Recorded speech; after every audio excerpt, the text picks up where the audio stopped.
Hello there. Welcome to Whispers.exe, where the silence watches back. The following story is a work of fiction created for atmospheric and entertainment purposes. With that being said, get comfortable, close your eyes, and let the dark settle in. It begins like most things do, quiet, unnoticed, and far too late to stop. Mile marker 41. It is hard to name the color of midnight in the desert. Under the new moon sky, the darkness is neither black nor blue, but an aching absence. A hollow where every other night in your memory seems loud with starlight. The only glow comes from the gauges on the dash, numbers floating in the cab like the eyes of cautious animals, pulsing to the rhythm of 80,000 pounds rolling 47 miles per hour through nowhere. Far off, creosote and mesquite huddle like small conspiracies, but beyond that, nothing. No fences, no light towers, no cities for 100 miles in any direction, just the long westbound ribbon of Highway 190 threading the lower edge of Texas like a single deliberate scar. The driver is Emery Bastin, veteran of 23 years and 2 marriages, a man who swore once that he would never grow superstitious. He is hauling 40 tons of paper reels bound from Houston to El Paso, a load light enough to let the tires breathe, but heavy enough to keep the rig from wandering when the desert wind goes hunting. Tonight, the wind is absent too, as though something larger has taken its place. Emery has heard the story since he was a rookie. Mile 41, they called it. The Black Strip. A 1 mile zone where CB voices vanish and engine noise folds in on itself, swallowed by a hush so thick it feels almost material, like sand pouring into the ears. Most drivers recorded nothing but a gap in chatter, a drop in RPM on the digital log, and a lingering feeling of being watched. But one man, people disagree on his name, but Emery remembers it as Deke, mounted a dash cam that captured the full transit. When he reached the other side, he ripped the audio chip out and kept it buried in his glove box, refusing every offer to share it. Only one line of his description survives on the ham radio forums. I don't care what you see on the video, it's the sound that's wrong. Emery never believed in cursed miles. Roads are measured, graded, financed. There is no place for myth between the pavement and the federal budget. Still, he bought his own dash cam last month, not out of fear, he tells himself, but curiosity sharpened by too many lonely nights. He wired the microphone phones separately, snug beneath the dash in a cotton sleeve so it wouldn't rattle. He does not mention the setup to dispatch. Some stories require silence until they are finished telling themselves. The way the mile begins is subtle. You pass marker 40, a green sign with white numbers, and you feel a soft tug in the gut, like an elevator stopping too quickly. The air seems to thin, the world exhaling in preparation. Then the CB crackle dims. Voices shrink to pinheads of static, then go extinct. At the same moment, the engine note flattens, not quieter, but robbed of resonance, as if the exhaust pipes now empty into a padded room. The road surface grows slick with a shine that is not moisture, reflecting nothing yet glimmering faintly like old fluorite. Emery clicks his mic. Breaker 19, anyone westbound copy? Silence answers. He feels the urge to clear his throat, but the cab is so quiet he is afraid any sound might echo. Instead, he watches the odometer tick, 0.2 miles into the strip. Only 0.8 to go, a minute, maybe less. He tells himself the stopwatch in his head is steady, but the seconds bend, elongate, double back. The truck creeps even as the speedometer insists on 47. At 0. 3, the headlights strike something on the right shoulder, a shape upright, moving parallel to the trailer tires. For a heartbeat, Emery mistakes it for a hitchhiker's reflection, but the angle is wrong. It is slightly ahead of him, keeping pace without lifting a thumb or turning a face. Only after the shape flickers beneath a milepost does he see that it casts no shadow against the asphalt.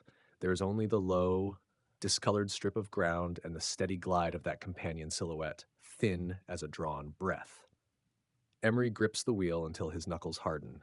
He wants to accelerate, to leave the thing behind, yet the accelerator pedal feels slack, unconnected. The gauges insist the engine is holding torque, but the sound is distant, drugged. He remembers something Deke supposedly said in Amarillo. It match-stepped me, every foot like a twin without bones. Halfway through the mile, a pressure blooms behind Emery's ears. Not pain exactly, more the sensation of altitude sickness, the body realizing it is somewhere it was not meant to be. His vision narrows. Peripheral stars wink out one by one, cramped beneath an invisible lid. The road stretches longer than it should be, faintly luminescent, its painted lines bending like riverweed. He blinks once. When his eyes open, the dashcam indicator light, blue when recording, has dimmed to gray. The red tally lamp on the mic glows steady. Audio lives, video dies. Emery wonders if the logistics company will dock his pay for a damaged unit. The thought is absurdly domestic, but it steadies him. He tells himself, 200 yards more. There will be a sign, marker 42, and after that he can do 50, 80, 90, all the way to Van Horn if need be. Anywhere the sky feels honest again. At zero point 0.8 miles, the shape on the shoulder falters. Its stride lengthens, then slows, matching the precise rate of the truck's wheels turning. Emery thinks he hears gravel shift outside the passenger door. Crunch, drag, crunch. But the windows are sealed. There is no wind and no stones large enough to speak. Still, the rhythm persists, perfectly synchronized to the pulse dragging through his veins. He catches himself whispering numbers, mile, yard, foot, like rosary beads. With every syllable, a thin film coats his tongue, metal and dust. The cabin air smells faintly of ozone, the way wires smell just before they fuse. He tastes electricity. Somewhere behind him, reefer units thrum on passing trailers, but the sound reaches his skull not through ears but bone, a subterranean humming. There is a moment, brief, surgical, when the horizon splits. The darkness ahead parts like curtains, and Emery sees a corridor of burnt orange light, as if dawn exploded then froze inside a single second. Silhouetted within that glow are dozens of figures, tall and stilt-limbed, jointless. They stand in rows, each one angled slightly toward the road, heads, or what passes for heads, tilted. The orange fades, and the ranks dissolve into the old night. Emery cannot tell whether he hallucinated it, or whether the night merely folded it back out of sight. The GPS beeps. Its blank screen flashes one word, listen. Then it too dies. The last tenth of the mile is silent enough to hear his heartbeat pushing skin against cotton. The shape on the shoulder slows, glides behind the trailer, and vanishes. The CB springs back to life in a burst of static so violent Emery jerks the wheel. The tires hit the rumble strip, bouncing him. A driver 2 counties away curses a missed way station. Another complains about a dry steering pump. Normal, banal, blessed noise. Marker 42 flashes in the mirrors, then shrinks. The black strip is behind him. He does not stop that night. Instead, he drives until the eastern sky bleeds pale over the Guadalupe Mountains. At a truck plaza, he parks beside other rigs, engines chattering like relief. When he yanks the dash cam free, its memory card is warm enough to sting. The video file contains exactly 1 minute of footage, 59 seconds of black intercut with frames so overexposed they register as white. There is no middle gray, no content, just strobing erasure. But the audio file is intact. Emery hesitates. Then he plugs earbuds in and hits play. At first, nothing. A floor noise hum, then a wet exhalation that rises, falls, rises. Not wind, not engine, something bodily and impatient.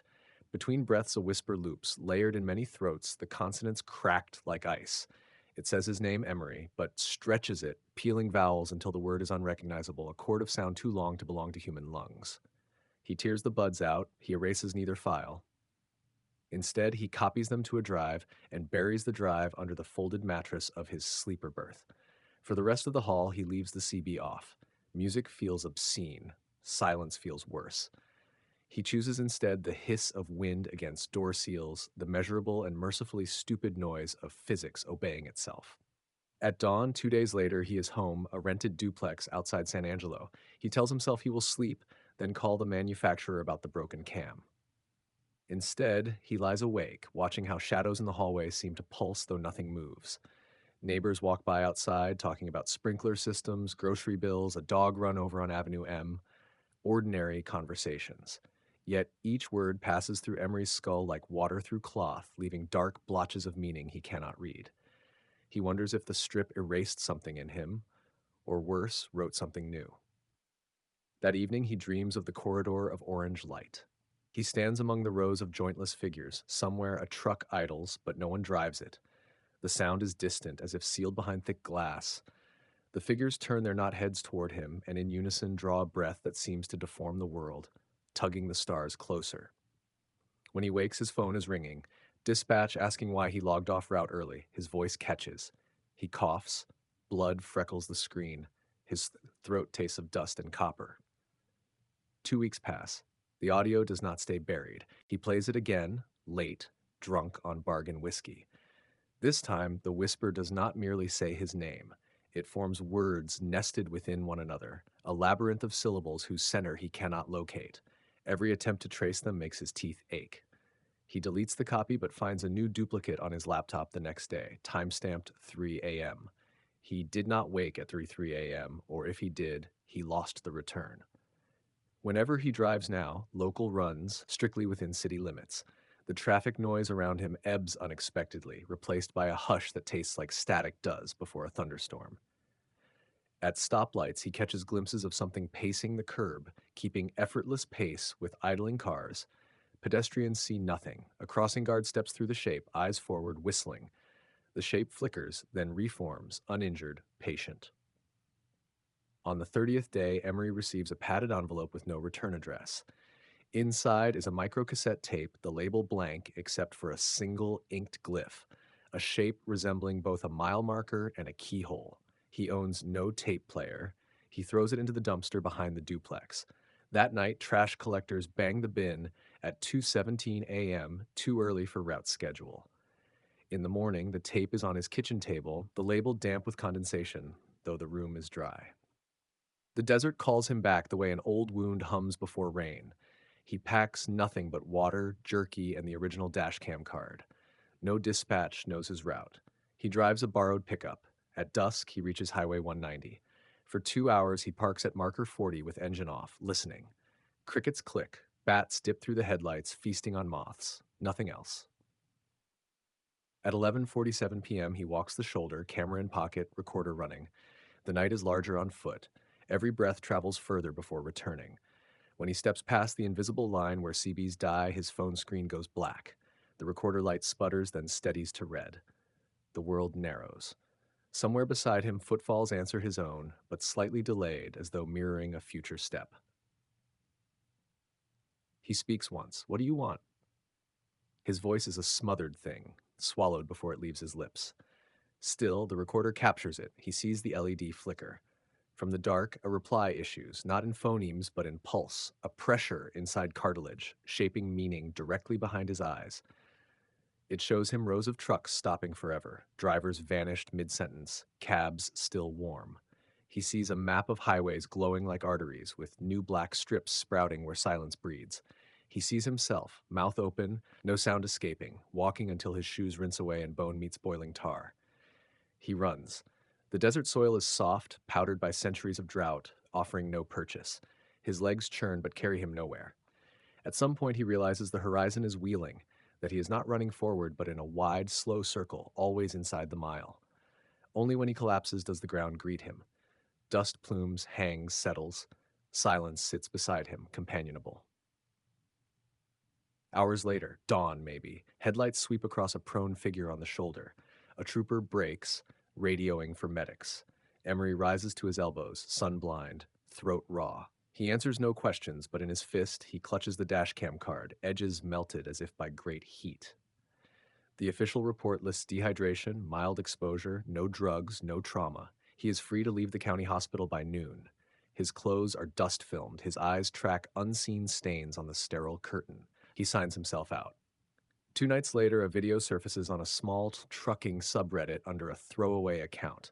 It is exactly 1 minute long, black and white, frame skipping, the date stamp corrupted to 000. There are no images, only a scene of utter darkness. But the audio, drivers listening in sleeper berths report nausea, metallic taste, ringing ears. Some rip headphones out after 3 seconds. Others last 5, 6, then vomit. Nobody finishes the minute. The post is deleted within the hour, yet the file replicates among private inboxes like cockroaches under a motel door. By the following week, CB chatter across 5 states includes new dead zones, each just under a mile, always measured from a forgotten marker. Dispatcher logs show unexplained gaps in telemetry. In Arizona, a convoy of fuel tankers goes silent for 57 seconds. When contact resumes, every driver insists no time passed. Their dash clocks show otherwise. Emery is not heard from again. His duplex stands open, door unlatched, the mattress is missing. Neighbors think he moved in the night. The landlord finds no forwarding address. On the vacant bedroom wall, scrawled in grease pencil, is a single sentence repeated until the lead wore to dust. Silence is a mouth that learns your name. West Texas sunsets bleed richer these days, ruby staining the underside of passing clouds. Truckers who know the old mile swear the sky is darker after the last light slips, darker than anywhere else on Earth. They pass marker 40 with windows sealed, crossing themselves if they still believe, or muttering half-remembered jokes if they do not.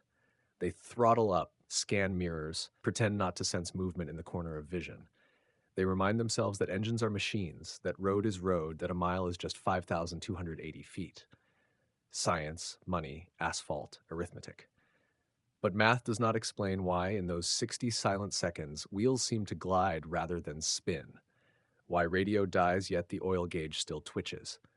Why every stowage latch clicks as though granting something permission to rise. And it does not explain the pacing figure, thin and tireless, whose footfalls match each revolution with monastic devotion. Listen, the GPS said, listen. There is a language that is all absence, a grammar of withheld breath. It waits between the hiss of static and the thrum of tires, written in the gap where noise should be. It names you. It learns how you sound from the inside. With practice, it mimics. Soon the whisper from the shoulder will not only pace beside you, it will ride within the cab, patient, articulate, trading your heartbeat for its own.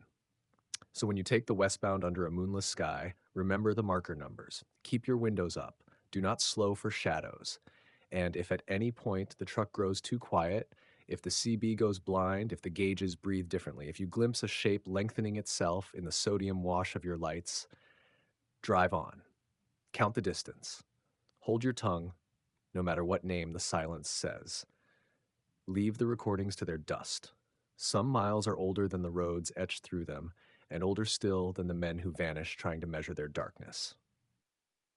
That is all I was allowed to tell. The rest is waiting, just outside the edge of sound, pacing each word you hear with a footstep you will never quite match. A week later, at a diner just south of Fort Stockton, two drivers sit with coffee between them, neither sipping. One has just returned from a solo haul through the Strip. He hasn't slept. His hands tremble when he reaches for the sugar, misses, and doesn't try again. The other listens in silence, nodding once. I didn't see anything, the younger one says, voice dry, but it saw me. His partner doesn't ask what it was. He just reaches into his pocket and pulls out a folded slip of yellowed paper. Words printed faintly in courier font run in tight, that deliberate lines across the creases. It's not a warning, not exactly. More like a transcription, lines of phonetic syllables, timestamps, intervals. In one section, there's a note scribbled in ballpoint. Do not read aloud. The younger driver sets it down gently, then gets up and leaves his untouched plate behind. The waitress, an older woman with tired eyes, clears their booth 20 minutes later. She finds the note. She reads the first few lines under her breath before she catches herself. Later, while sweeping up near the jukebox, she mutters one of the phonetic strings again. Just a habit, like an old song stuck in her throat. She doesn't see the tall shape outside the plate glass window. Reports begin to surface in wider circles. Reddit threads appear, then vanish. Podcasts touch on it, joking at first, then with a kind of thin-blooded caution. A long-haul streamer uploads a late-night monologue from his cab. He parks just before mile marker 41. His plan is to live stream the crossing. 3 minutes into the video, the screen jitters. The frame freezes. Then there's a single word, typed in white on a black screen. Echo. The video cuts to black. The channel goes dormant. No one hears from him again. Some believe it's all a coordinated ARG. Others say it's a PSYOP test, an experimental sensory input program designed by DARPA to measure reaction to infrasound. But the truckers don't theorize. They turn off their radios. They leave their dash cams dark. They carry polished talismans in the shapes of hands, mirrors, or keys, whatever helps them believe they won't be chosen when the air folds wrong and the shoulder watches back. In an unlisted warehouse west of El Paso, a man in a white coat plays the recovered audio from the Strip at 1/16th speed. He does this alone. The waveform on his screen looks like a tooth or a gear or the outline of a mountain range. He loops the central spike again and again. He plays it backward, then spectrally analyzes it for subharmonics. At 4:07 a.m., he pauses the playback and rubs his temples. He writes a single word in the margin of his notepad: architecture. Then he underlines it 3 times. He dies of an aneurysm that night, massive, immediate. His eyes are open when they find him, his lips are parted, they're still moving. In Waco, a dispatcher for a mid-tier freight line files a missing driver report. The man left Midland at midnight, his GPS pinged at marker 39, then nothing. The signal returned at marker 42, but only briefly, and there was no one in the cab when the truck rolled into a fuel station outside Sonora. The driver's log recorded no stops. The door was locked from the inside. The audio log, stored automatically in the cab system, is a perfect blank, except for a single second of high-frequency interference and a faint sound like fabric tearing underwater. When analyzed by software used in submarine sonar, the sound resolves into 5 peaks, spaced irregularly. That pattern matches echolocation clicks used by species that do not exist on land, or anywhere we've mapped. A university in Lubbock begins a quiet study on auditory hallucinations in long-distance drivers. The team interviews 15 men and women who claim to have crossed the strip multiple times. 12 of them report recurring dreams of walking in complete darkness.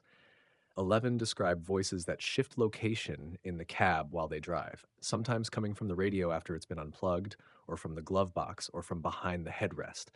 7 show signs of mild aphasia, tripping over specific phonemes that weren't difficult for them before. 2 speak fluently in languages no one can identify. None of them complete the study. At a way station near Ozona, an older driver named Kate leaves a handwritten log with the operator. It reads, 0, CB dies. 03, engine slows. 5, right shoulder, pacing begins. 10, breathing inside trailer. 12, my name, said 3 times. Different voice each time. 16, passenger mirror fogs over. Words appear. I don't understand the alphabet. 22, left lane opens into something deeper than black. 30, no more road. Kate never reaches her destination. Her rig is found parked neatly at a rest stop in New Mexico, flashers still on. No sign of struggle. Cab door locked. Engine warm. The log is all that remains. Her family receives her last paycheck. No questions are answered.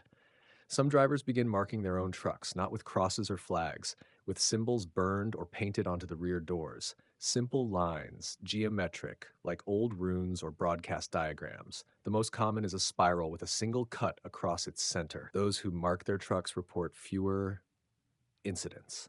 Not zero, just fewer. One night, a young woman named Rena takes a call from her father, a driver nearing retirement. He's never been the sentimental type, but tonight he tells her where the deed to the house is, where to find the pink envelope in the back of his sock drawer, and the name of the woman he loved before her mother. He says he's just outside Brady, making good time. She tells him to call when he's through the strip. He doesn't. The next call she receives is from a state trooper. They found the cab on its side, empty. No sign of collision, cargo intact. The only damage was a fracture running through the dash cam lens, a perfect spiraling line that wasn't there before.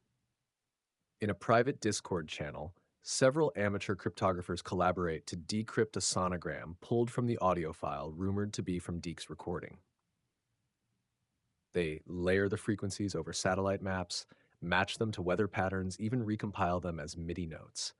One user, screen name Pantomime Node, posts a cleaned version of the sound before deleting their account. Those who download the file report strange dreams.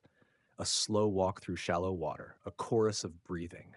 Those who open it in a waveform editor see, for 2 frames, the silhouette of a man standing beside a truck. His arms are too long, his face is blank, and in his hands he holds a mirror. Theories grow stranger. One trucker suggests it's a memory echo, a zone where time loops so tightly that what you hear is yourself, 1 second behind but hollowed out. Another believes it's a test site, a failed cloaking experiment from a Cold War relic no one ever shut off.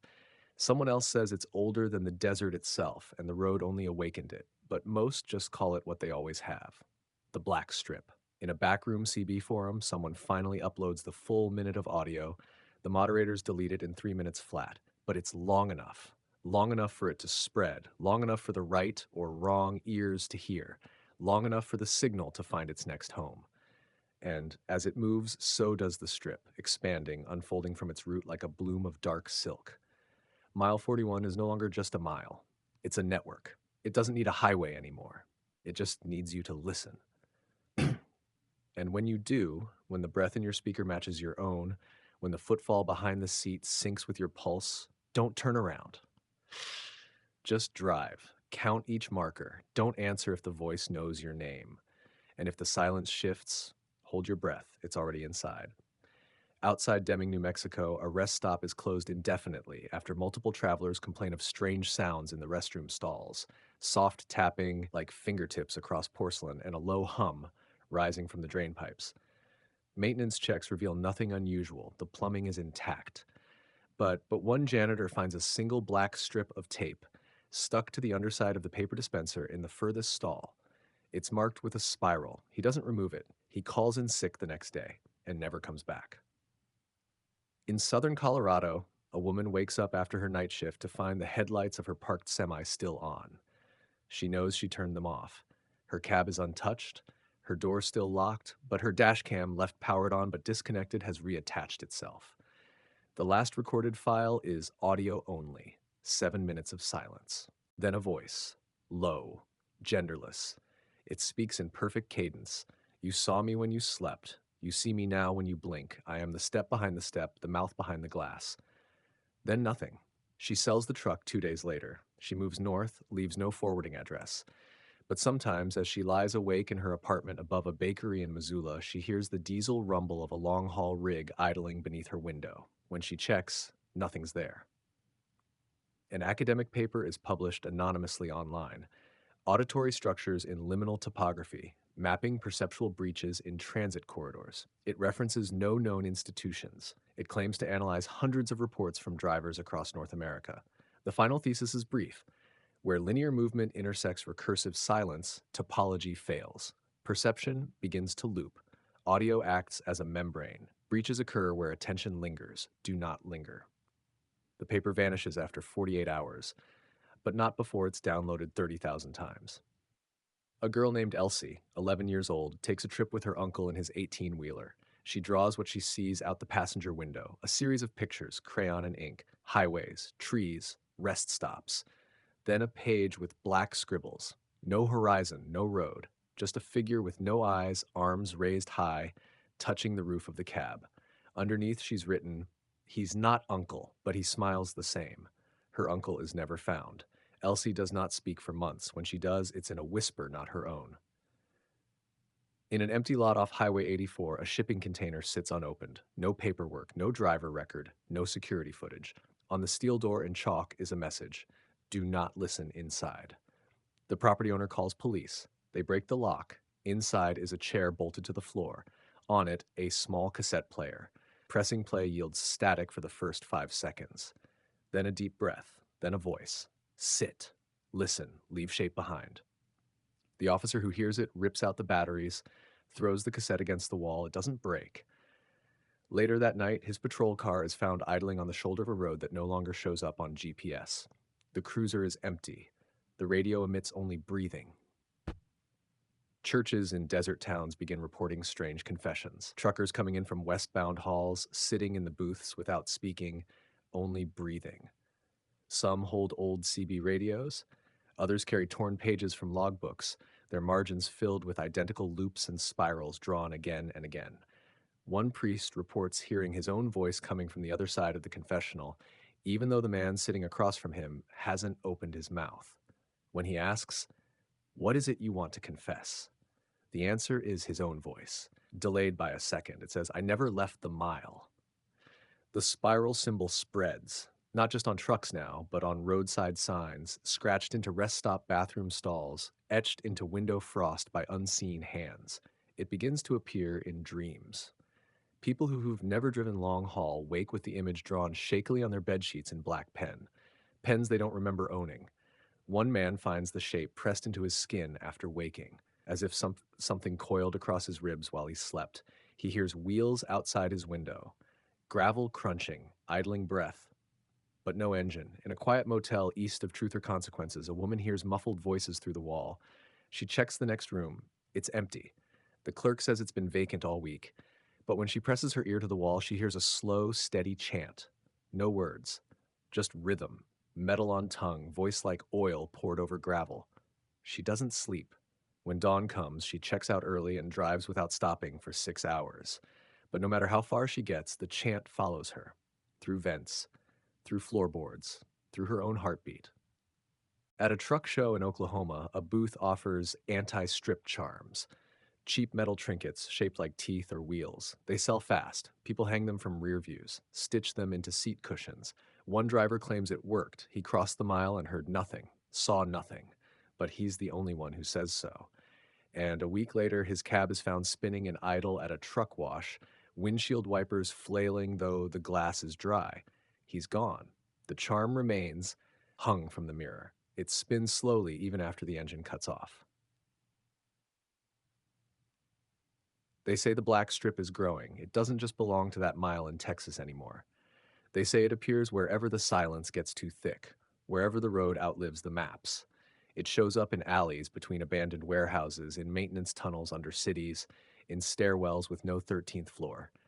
You don't always need wheels to find it. Sometimes you just stop walking at the wrong time, pause a little too long in the wrong place. Sometimes you listen too hard, and it listens back. There's a new term now. Not just the strip, they call it the echo span, because it stretches, not just in space, in memory and sound, in every pause where a breath should be. A man in North Dakota claims he lost time walking between his truck and a rest stop bathroom. 20 steps, that's all.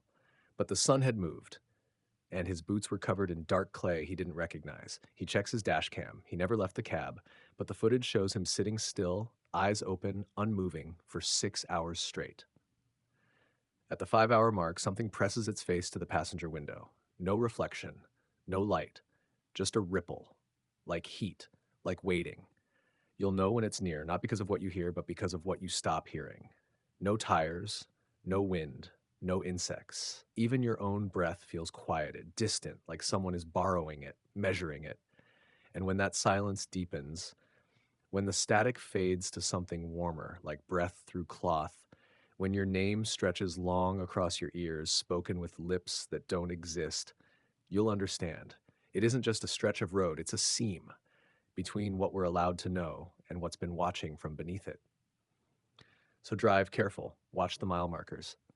And when your CB dies and the lights seem too dim, when the pavement grows slick with lightless sheen, when something begins to pace you in perfect step just beyond the reach of your mirrors, don't stop, don't speak, don't listen, because it only needs one word to enter, and it's listening for you to say it first. Somewhere along Highway 62, on the edge of oilfield country, a tanker driver named Vernon radios in a strange delay. His route was supposed to take 6 hours. It took 12. He swears he didn't stop. No traffic, no weather, no construction. He remembers the sun dipping, then rising, then dipping again. His log shows nothing but movement. Constant. Unbroken. But his dashboard camera caught something else. A full minute. Just one. Where the camera's lens shook slightly, as if the truck were idling. But the truck's RPMs were steady, the speed locked at 51. In that minute, the sky was gray with no known source of light, and on the edge of the shot, just past the hood, a figure walked beside him, not running, not falling behind, walking. Its feet never moved, yet it advanced with him, gliding. Vernon deletes the video. He doesn't drive west again. He takes local contracts, hauls hay and gravel, never goes beyond the county lines, but even there, on back roads lined with fence posts and creek beds, he starts to hear it, the whisper, from beneath the tires, from the well of the gear shift, from the spaces between the clicks of his blinkers. It never says words, it just breathes and waits. A roadside assistance tech reports a rash of inexplicable calls, engines stalling between markers, GPS outages, battery drains, but each time they arrive, the vehicle starts without issue. The drivers never want to explain what happened. One, a woman hauling cattle feed, leaves a message on her husband's phone before the outage. She says, "I didn't stop. It stopped me. It wants to know where I go in my dreams." He doesn't play the rest. The audio file is corrupted, not glitched. warped, as if something rewrote the structure. In eastern Nevada, a shuttered gas station is reopened as a sanctuary. They don't advertise, no website, no number. Truckers call it the Mirror House because of the windows, dozens of them, all mismatched, collected from wrecked rigs and broken homes, framed side by side along the outer walls. Inside, everything reflects. The owner, a woman in her 60s with long gray braids, only offers one warning. If you start seeing things beside you that ain't in the mirrors, leave. Don't look at them. Don't try to talk. She never explains further. But no one ever goes missing on the property. They only go quiet. They only listen. In a holding yard near Laredo, a reefer trailer begins to hum. The generator is off, the unit disconnected, but the hum grows louder every night. The mechanic tasked with inspecting it opens the doors and stares into the darkness for 5 minutes straight, unmoving, lips parted. When he finally steps away, he says nothing, only wipes his hands, and resigns. He's not seen again. The trailer is chained closed, but still it hums. The spirals begin appearing on digital billboards for a second, maybe two. No one pays for them, no account is charged. But drivers swear they catch a glimpse as they pass, white spirals on black, coiling toward a dot in the center. No message, just the image. Sometimes they spin, sometimes they pulse. One billboard in Utah stays black for a full hour. Traffic cameras go dead. When they reboot, every vehicle and frame is missing from the logs. No plate matches, no route confirms. A stretch of traffic that simply ceased. An old man in a diner booth tells a story. He doesn't eat, just sips burnt coffee and rubs his hands together. He says, I heard it in the wheels. At first I thought it was a flat, a wobble. But it was talking. The sound of it, like bones rolling downhill, and the words came from the tread. Not the air, not the engine, the tread. The road speaking through my rubber. He laughs. It's not a real laugh, more like the exhale after weeping. Then he says, I answered once, just once, and now when I sleep, it uses my voice. In certain trucks, the horn stops working, only when alone, only on the road. Mechanics find no issue. But the drivers notice something else. When they try to honk, something else answers, not from outside, not from another rig, but from the sleeper cabin, low, mournful, a reply. One driver records himself reciting prayers across the strip, Psalm 23, the Lord is my shepherd, but on playback the recording shows gaps, full lines missing, the words swallowed. Then at the end, the voice continues the psalm, word for word, in a tone that doesn't match the driver's. Calmer, lower, slow like breath through dust. No one else hears the same voice. It changes, mimicking whoever listens. Not an echo, an interpretation. Children of drivers begin dreaming of roads they've never seen. Long, flat expanses under black skies. No stars, no moon, only mile markers spaced closer than usual. And always at 41, they wake, crying, clutching their ears, saying it's too loud, even though there's no sound, only silence. Silence shaped like something waiting to speak. A dispatcher in Flagstaff writes in her personal journal that she started dreaming in CB code. The beeps and bursts mean things, full sentences. But she doesn't know how. She dreams in signal. And sometimes she wakes up to find her radio blinking red, even when unplugged. The logs show messages sent at 2:41 a.m. each night. She never sends them. They all read, acknowledged, route acquired. More roads go quiet, not always highways. Sometimes it's a stretch of county lane between towns. Sometimes it's an alley near a warehouse. Sometimes a staircase in a parking structure where sound folds in the middle. These places feel still and long, like the mile has unfolded again, reaching, filling gaps, slipping between breaths. People stop tracking it because it doesn't matter where it started. It's not confined, not grounded. It's a frequency now, a weight in the air, a silence so dense it warps thought. It's waiting for someone to hear it the right way, to speak the word, to open the shape, to fold. Some think it's a god, others a fracture. Maybe it's both. A wound in the world that learned how to call itself a name, a mouth carved from everything we never meant to hear, a voice with no lungs, only longing. It doesn't want you to stop, it wants you to listen. Because once you do, you're already driving it, already carrying the mile inside you, already echoing. And echoes are hungry. They multiply in the chambers of thought, turning memory to corridors, words to footsteps, until every sentence you've ever spoken trails a second set of prints, slightly offbeat, slightly delayed, never quite yours. You notice at first with small slips, A phrase you never recall saying caught on voicemail, a laugh in the background of a call, pitched like yours but wrong in depth, in timing. Then you feel it in silence, how breath gathers a half shape beside your ribs, how exhale doesn't empty you completely. Something waits to fill the rest. The last known recording from inside the mile arrives not through police channels, not from dispatch, but by ordinary mail, an unmarked USB in a padded envelope. No return address. It finds its way to a ham radio archivist named Howell Dunn, who digitizes lost CB chatter. He plugs it in, expecting another hoax. The file opens on a frozen frame, a dashboard, dashlights glowing amber, odometer holding at 41 der Zausinnern. Audio only at first, tires humming, a faint rattle of coins in the cup holder, then the steady drag of something against steel like a chain low under the trailer belly. After 12 seconds, the driver speaks. All right, I'm listening. If that's what it takes. The words calm the cab. The rattle stops. Silence pools. Then another voice answers, not loud, almost shy, yet it fills every frequency, a sound that does not fit the small speakers on Howell's desk. It says, "Give me your mile." No anger, no threat, only need. The driver inhales once, slow, shaky. "My mile's all I got left," he whispers. "Exactly," the voice replies. Metal groans, frame twisting, or bones settling where no bones should be.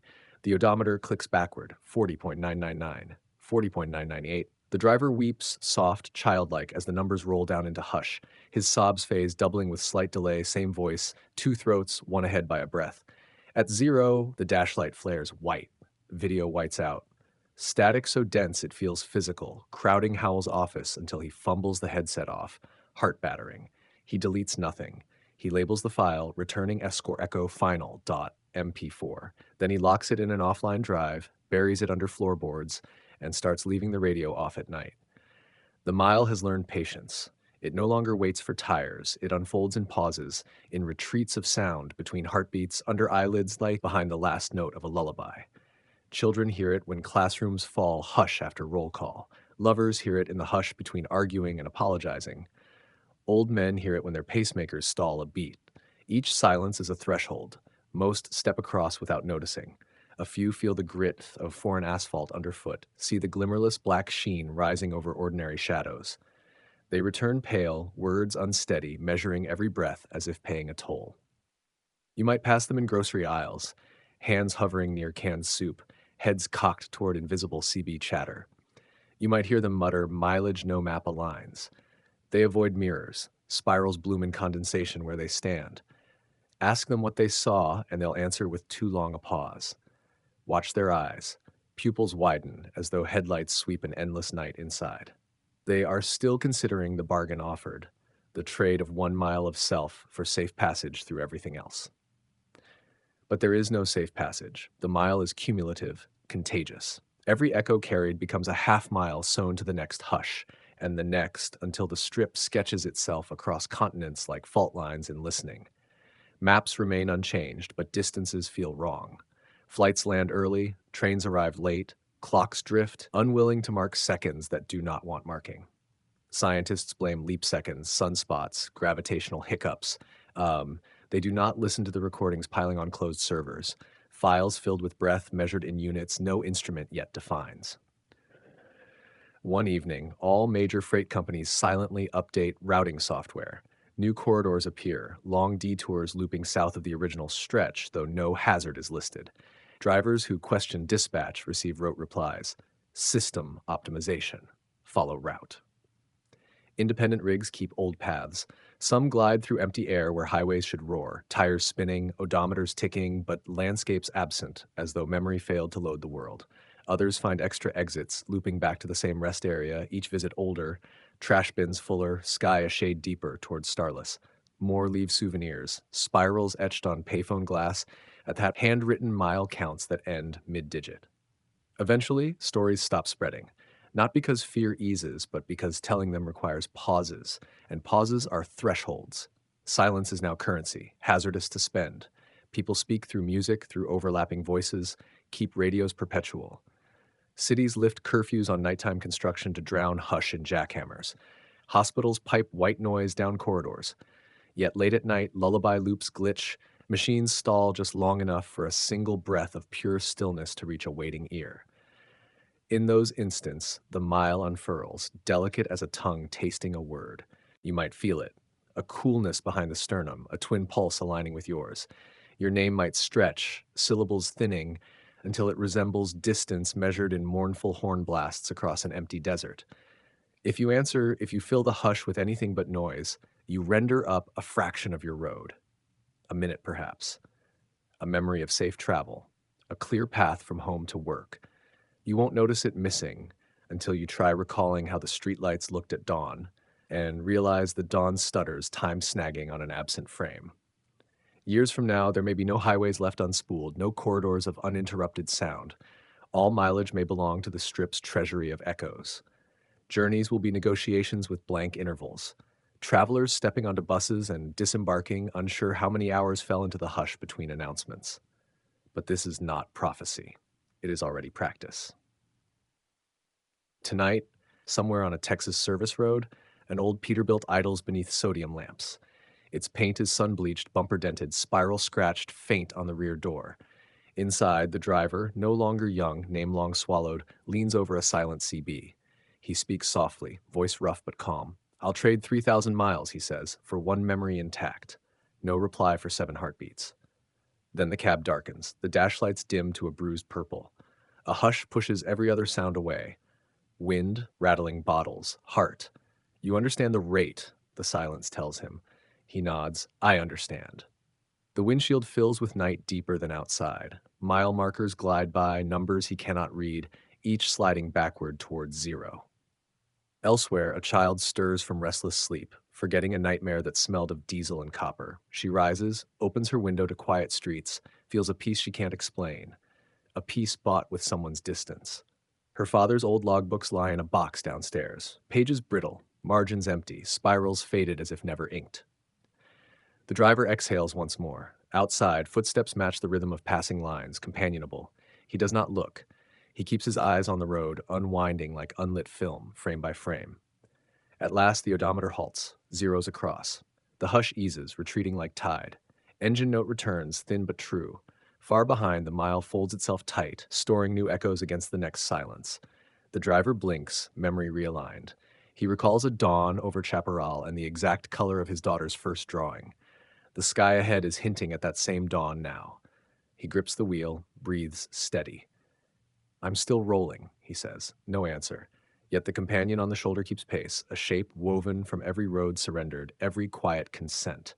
It does not threaten or praise. It simply follows, listening, ever patient. And somewhere deeper in hush no human throat can hold, the strip hums, content growing, waiting for the next pause to open, the next name to stretch, the next mile offered in trade. The road goes on, the silence goes with it, and the distance between the two is thinner than a breath held too long. The driver does not break that breath. He drives into dawn, knowing each wheel turn pays a toll he can no longer count, yet cannot refuse. Behind him, the mile sleeps, invisible, insatiable, and closer than any mirror.